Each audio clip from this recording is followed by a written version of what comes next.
F1 में ऐसी क्या खासियत है कि जो सिंध के इलाके के अंदर करेले की अगर हम बात करें तो लोग सिर्फ पसंद करते हैं ट्रक F1 को। अब आप देख सकते हैं माशाल्लाह से मैं इस टाइम टंडो जाम मोहम्मद के इलाके में मौजूद हूँ और आज जो तारीख है वो है 6/8/2024। आप माशाल्लाह फ्रूट देख सकते हैं, अभी इन्होंने पिकिंग की है, पूरी तरह डेवलप नहीं है फ्रूट क्योंकि अभी इसकी लंबाई तकरीबन और बड़ी होगी। आप देख लें माशाल्लाह इसका कलर भी जबरदस्त है क्योंकि डार्क कलर और जितना स्पाइनी यहाँ पे होगा उतना ज्यादा इनको रेट अच्छा मिलेगा। अब ट्रम्प F1 के अंदर क्या खासियत है कि उसके अंदर सबसे ज्यादा स्पाइनी भी है, कलर भी उसका डार्क है। अब जो आखिरी रीजन है जिसकी वजह से लोग यही वैरायटी काश्त करते हैं वो मैं आपको दिखाने जा रहा हूँ।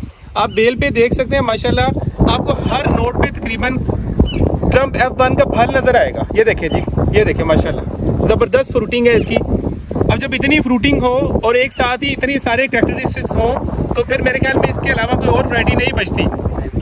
तभी हम कहते हैं ग्रीन गोल्ड ड्रीम गोल्ड।